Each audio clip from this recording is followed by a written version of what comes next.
नमस्कार दोस्तों, आपका स्वागत है अपने YouTube चैनल P4 पोर्टफोलियो में। आज हम बात करने वाले हैं प्राइवेट सेक्टर के दिग्गज बैंक HDFC बैंक के बारे में। और यहाँ पर शेयर में हमें लगातार गिरावट देखने को मिल रही है, तो ऐसे समय पर हमें क्या करना चाहिए? यहाँ पर क्या सब कुछ बेचकर निकल जाना चाहिए या फिर एक नई बाइंग की अपॉर्चुनिटी बनकर आती है? इन्हीं चीज़ों के बारे में बात करेंगे। लेकिन उससे पहले अगर आपने चैनल को सब्सक्राइब नहीं किया है तो प्लीज़ सब्सक्राइब कीजिए और रेगुलर अपडेट्स पाने के लिए नोटिफिकेशन बेल को प्रेस कीजिए। साथ ही साथ टेलीग्राम चैनल को भी ज्वाइन कीजिए, जिसकी लिंक डिस्क्रिप्शन बॉक्स में दी गई है। तो आप देख सकते हैं HDFC बैंक का लास्ट ट्रेडेड प्राइस है 1032, जो कि 1.7% हमें नीचे दिखाई दिया है। अगर बात करें 52 वीक लो के बारे में तो वह 738 रुपीज़, जिससे अच्छा खासा बाउंस बैक देखने को मिला है। लेकिन अपने 52 वीक हाई 1305 से अभी भी ये नीचे ट्रेड करता हुआ नजर आ रहा है। अगर बात करें वैल्यूएशन के बारे में तो मार्केट कैप है 5,66,000 करोड़ के आसपास। पी रेशियो 20.73 है। इंडस्ट्री का पी है 25.08। अगर बात करें प्राइस टू बुक रेशियो के बारे में तो वो है 3.32। डिविडेंड डील है 0.24% और डिलीवरेबल्स जो दिखाई दे रही है 40.91% की डिलीवरी दिखाई दे रही है। चलते हैं चार्ट्स पर, वहां पर कैसी सिचुएशन बनी हुई है उसके बारे में भी बात कर लेते हैं। तो आप देख सकते हैं मार्केट में जो भयंकर गिरावट बनी हुई थी तब 740 के आसपास का लेवल सपोर्ट की तरह दिखाई दिया था और उसके बाद हमें रिकवरी भी अच्छी दिखाई दी है। 1150 के आसपास स्टॉक पहुंच चुका था, लेकिन उसके बाद हमें गिरावट देखने को मिल रही है। करंट सिचुएशन के बारे में बात करें तो आप देख पाएंगे 200 डेज के मूविंग एवरेज के भी ऊपर स्टॉक निकल चुका था। 1150 के आसपास स्टॉक ने अपना फिलहाल का हाई मारा और उसके बाद हमें यहाँ पर गिरावट देखने को मिल रही है। टेक्निकल्स के बारे में भी बात करेंगे, लेकिन उससे पहले यहाँ पर जो न्यूज़ आई थी वो आप जान ही चुके होंगे, जो कि आदित्य पुरी जो कि मैनेजिंग डायरेक्टर है HDFC बैंक ने, उन्होंने अपना majority of the stake HDFC bank में सेल कर दिया है।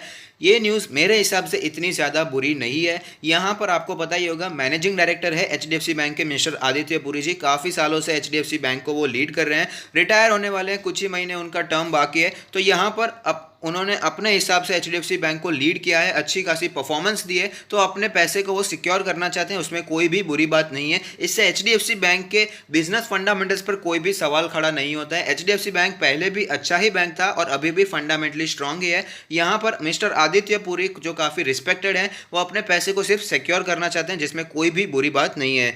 तो अब टेक्निकल्स के बारे में बात करें तो आप देख पाएंगे यहाँ पर सारे मूविंग एवरेज के नीचे हमें स्टॉक दिखाई दे रहा है। इंडिकेटर्स के बारे में बात करें तो यहाँ पर मनी फ्लो इंडेक्स का नंबर कैलकुलेट होकर आता है 41.65। आप देख पाएंगे कि हाईली ओवरबॉट जोन में एंटर कर चुका था और उसके बाद हमें यहाँ पर करेक्शन देखने को मिला है, जो कि वाजिब भी है।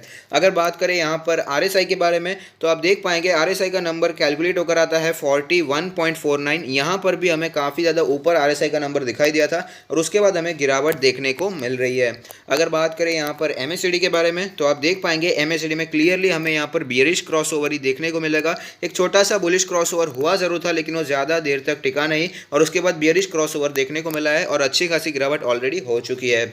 अगर बात करें बॉलिंजर बैंड के बारे में तो आप देख पाएंगे बॉलिंजर बैंड के अपर बैंड के आसपास स्टॉक चल रहा था, उसके बाद रेजिस्टेंस फेस करने के बाद स्टॉक में गिरावट देखने को मिली और लोअर बैंड के आसपास ही खड़ा हो चुका है। लोअर बैंड का जो लेवल है वो करंट मार्केट प्राइस के बिल्कुल ही नज़दीक है।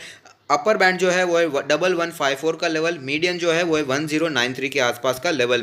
पिवट पॉइंट्स के बारे में भी बात कर लेते हैं तो पिवट लेवल कैलकुलेट होकर आता है 1023 के आसपास का लेवल, जिसके आसपास ही टुडेज लो भी हमें दिखाई दिया था। रेजिस्टेंस के बारे में बात करें तो 1122 का रेजिस्टेंस हमें यहाँ पर फेस करना पड़ा था। उसके बाद स्टॉक में गिरावट देखने को मिली, स्टॉक फिर से ऊपर गया लेकिन वहाँ पर सस्टेन नहीं हो पाया और वापस हमें गिरावट भी देखने को मिली है। नीचे के सपोर्ट्स के बारे में बात करें तो यहाँ पर 968 का लेवल एज ए सपोर्ट हमें दिखाई दे सकता है। उससे भी नीचे जाए तो 870 का लेवल भी हमें दिखाई दे रहा है। ऑल टाइम चार्ट पर चलते हैं, जहां पर एक कैंडल 1 मंथ को रिप्रेजेंट करेगी, जिससे हमें पता चलेगा कैसी मूवमेंट यहाँ पर हमें बनती हुई नजर आ रही है। तो आप देख पाएंगे ऑल टाइम चार्ट पर धमाकेदार मूवमेंट बनती हुई नजर आती है। मल्टी बैगर स्टॉक रहा है, मल्टी बैगर रिटर्न इसने बना कर दिए हैं। कभी भी ज़्यादा डीप करेक्शन देखने को नहीं मिला है। जब भी करेक्शन देखने को मिलता भी है तो आप देख पाएंगे हमेशा सपोर्ट लेता है 20 मंथ्स के EMA के आसपास और वापस हमें तेज़ी कंटिन्यू रहती हुई भी नजर आती है। लेकिन इस मंथ की अगर मैं आपको कैंडल दिखाऊं तो आप देख पाएंगे काफ़ी ज़्यादा नेगेटिविटी इस कैंडल में हमें देखने को मिली है।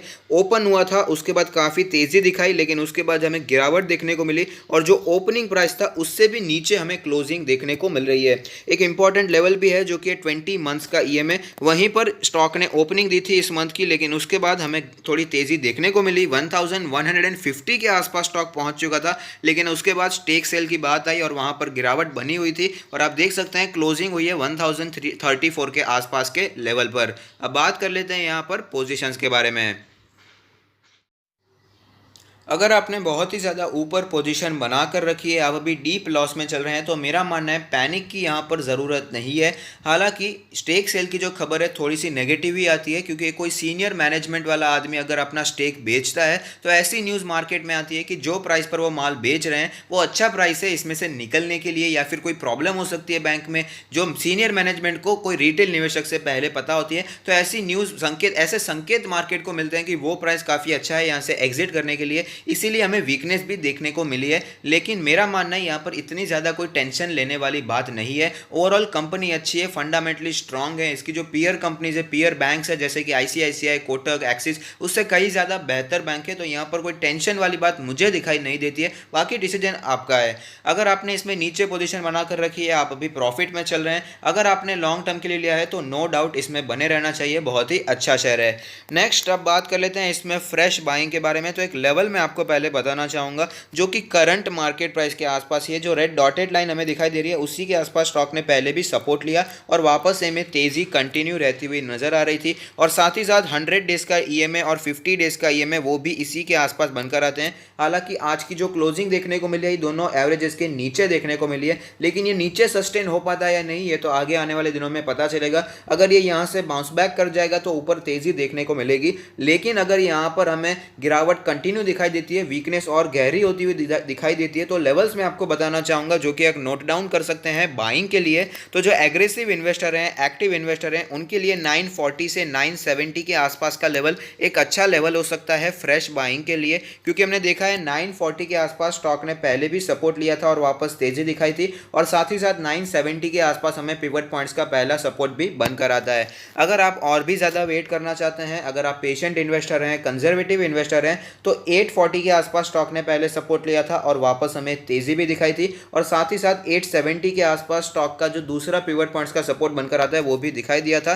तो 840 से 870 का लेवल भी हमें दिखाई दे सकता है। नेक्स्ट जो पेशेंट इन्वेस्टर है वो इस लेवल के लिए वेट कर सकते हैं, लेकिन मैं आपको अभी ही बता देना चाहूँगा कि ये लेवल का इसके लिए टूटना बहुत ही ज़रूरी है। जो एक क्रिटिकल लेवल पर HDFC बैंक हमें ट्रेड करता हुआ नजर आ रहा है, जो कि करंट मार्केट प्राइस ही है, क्योंकि स्टॉक ने पहले भी सपोर्ट लिया था और बॉलिंजर बैंड के नीचे भी ऑलरेडी पहुंच चुका है। तो यहाँ पर ओवरसोल्ड सिचुएशन बॉलिंजर के बैंड के हिसाब से हमें दिखाई दे रही है, लेकिन अगर वीकनेस कंटिन्यू रहती है तो हमें नीचे के लेवल्स जो कि 940 से 970 का रेंज है वो भी हमें आगे आने वाले दिनों में दिखाई दे सकता है। तो इन लेवल को ध्यान में रख के आप यहाँ पर पोजीशंस बनाने के बारे में सोच सकते हैं। तो अगर आपको ये वीडियो पसंद आता है तो लाइक कीजिए, शेयर कीजिए, कमेंट कीजिए, सब्सक्राइब कीजिए और मुझे मोटिवेट कीजिए। Thank you, stay happy, happy investing.